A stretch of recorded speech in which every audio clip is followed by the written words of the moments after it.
Hey, I'm Josh from Vacuums RS and Sewing 2 in Colorado, and today we're going to be removing the motor and fan housing from an Oreck. This is an Oreck XL21 style machine. There's a whole series of machines that are based on this platform, and there's a couple ways to tell if you have an XL21 style machine. First of all, they're going to be manufactured, I believe, more than 6 years ago. So it is 2024. I believe they stopped manufacturing these machines around 2018 or 2019. So your machine will be older than that. The other thing that will be notable on an XL21 style is that you're going to have a thicker fill tube in the back here. The XL style machines, we typically call them just XL, they have a more narrow tube. And I think this tube is also always black.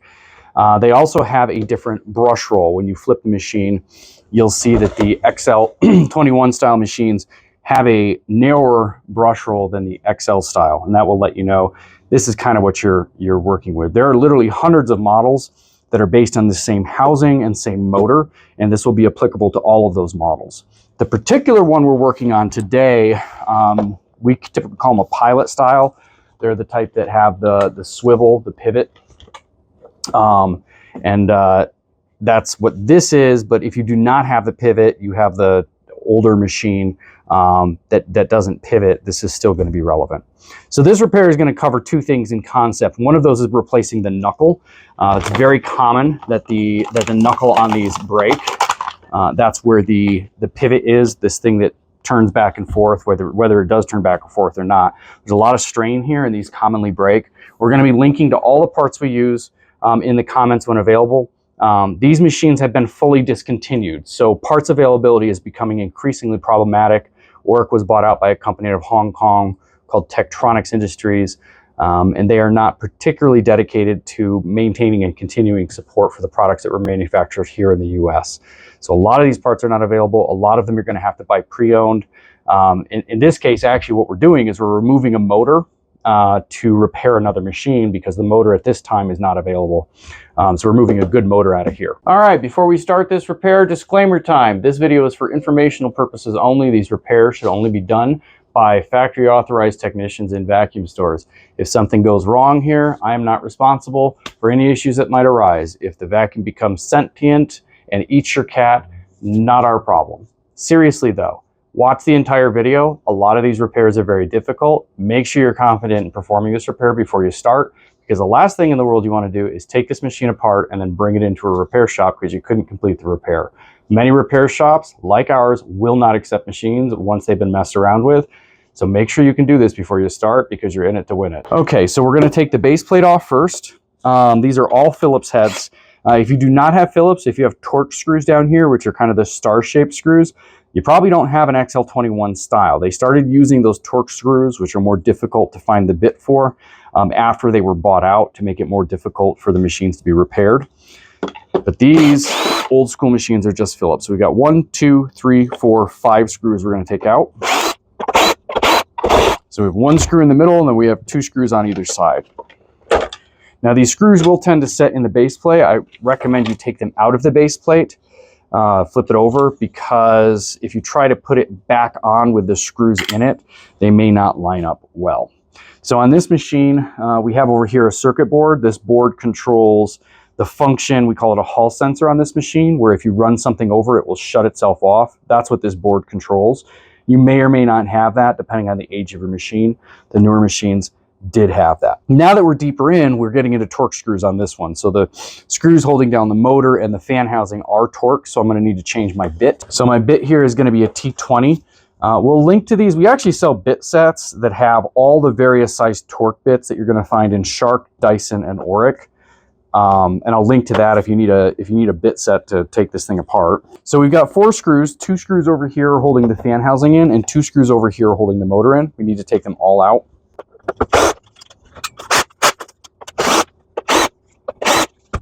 All right, so now the whole thing is going to kind of just lift up here. Fan housing out. And so the motor is kind of stuck because the wires are still attached to the motor. Now that I've got it loosened, I can get a hold of the wires and get those removed. Okay, so there's a clip up here. And a lot of these clips have little retention brackets right here that you have to push in to get them off. This one appears not to. You need to be careful when you're pulling these off because you can pull the tab that's on the motor right out of the motor and destroy your motor. Your other wire is down here underneath the motor, which is why we had to loosen the motor before we could take the wires off. And I suggest too taking a photo of this beforehand in case you forget where everything goes. You'll have that photo you can reference. So this one has the clip right on there. Push it on, it pop right off actually. So I've got my wire is cut on this, but you'll have a wire here that goes up to the handle. So this will just kind of go off to the side like this at this point. I'm going to just dispose of this because all we're doing is pulling a motor here today. So the next piece is there's a nut inside there. And typically that nut is surrounded by dirt, which will make it very hard to get a nut driver in there. So I'll typically put a pick or a flathead screwdriver in there. And I'll go ahead and get some of this dirt out so that I can get to that nut now. So I'm going to use a nut driver. This is 7/16. So you can either use a 7/16 nut driver. You can also just use a socket set with a small extension to get in there too. It's more likely you have that on hand. So I'm going to put that in there. And then I'm going to take a large flathead screwdriver. And I'm going to sort of use the flathead screwdriver to kind of jam the fan so that I can take this off. So this is reverse threaded. So righty tighty, lefty loosey is the opposite. So we're going to turn right to remove this.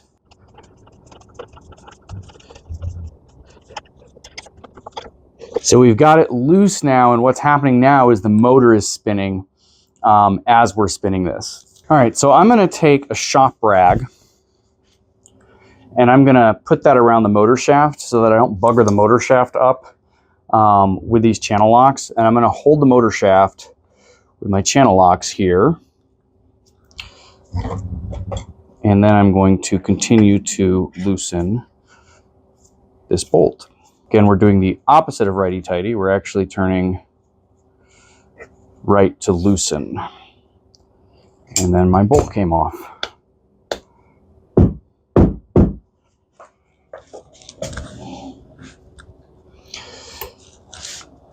So if we look inside of here, there is a lock washer right there.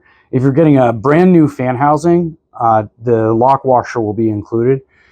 But if you're using a pre-owned fan housing, you want to make sure that you hold onto your lock washer and you do not lose it. So I'm gonna, and I probably should have done this earlier. I'm gonna go ahead and I'm gonna remove the upper hose from here, and you just unscrew it. These things are frequently very, very, very tight. They actually had a special tool to remove this at one point. And then you pull this from here.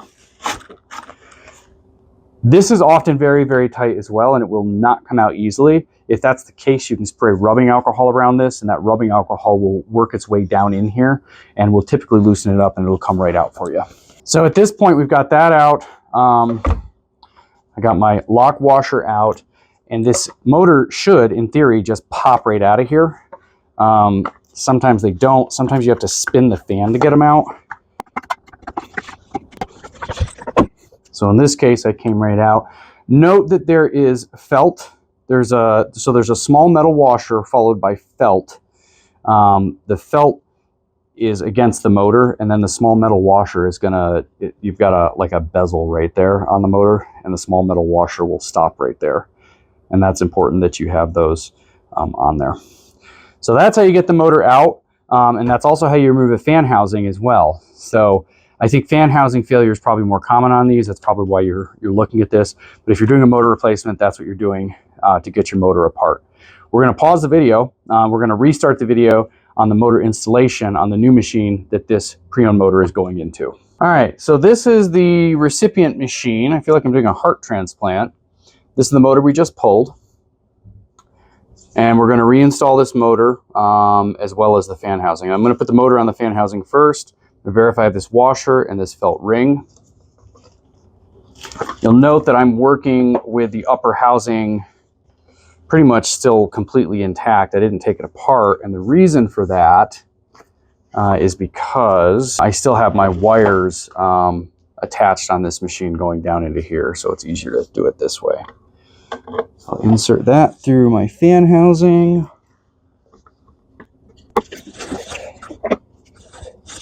All right, so now I'm going to put a lock washer on first, and then there's my washer, and because I'm reverse threaded on this, I'm going to be doing lefty tighty instead of lefty loosey. Generally, when you're installing, you don't need to clamp the motor to get it tightened. You could just use the flathead screwdriver to keep the fan from moving. I'm struggling here to make the amateurs feel better about this. You know, that way you'll be like, oh, well, the pro struggled to get it on, so it's not a big deal. It's not me. Seriously, though, you don't have much room here to get this nut started. All right, so I was able to clamp that down without having to mess around with the motor, which is fantastic. So now we're going to reinstall the motor. So you have, on the motor mount, you have these divots that look like insets that the screw head would go into. That is not the case. These insets are going to go over your screw mounting posts. So your insets will be down. On this machine, the wiring is a little bit different. We actually have a light that's the blue one's gonna plug into the bottom there. And then I have these two wires. One of them is inbound and the other kind of hooks up to that inbound and that goes out to the other side of the light.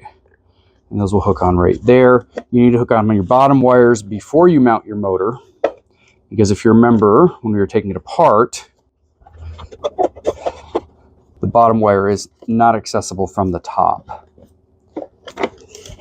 Be careful not to pinch any of your lower wires, particularly up here where your motor shaft comes off. It's super common. I open machines that people have been into and their wires are actually pinched there.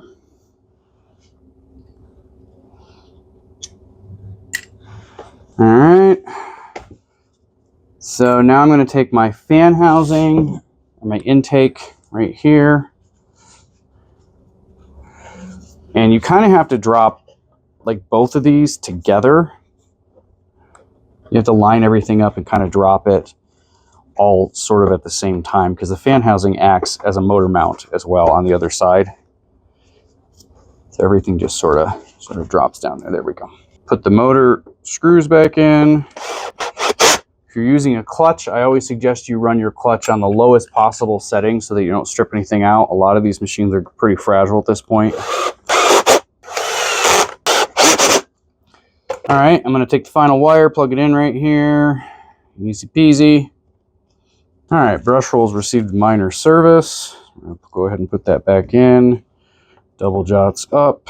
I notice this brush roll is tight on this side, but we're a little loose on this side. So I'm going to go ahead and shim it. When you shim these, so on the belt side, you'll shim on the motor side is where you're going to shim. On the other side over here, the non-belt side, you're going to shim on the front of the vacuum cleaner. It's important that you shim that way because that's what's going to cause the brush roller to lean in the proper direction and keep the belt from sliding off the end of the brush roller. If you have questions about that whole thing, we actually have an Oreck brush roll replacement, belt replacement video that talks about shimming and goes over that in great detail. All right, so that's on there. And now all we have left to do is to put the base plate back on. All right, I'll hand roll that brush, make sure that the brush is nothing's bound up. Everything sounds good to me. All right, moment of truth, plug it in, turn it on.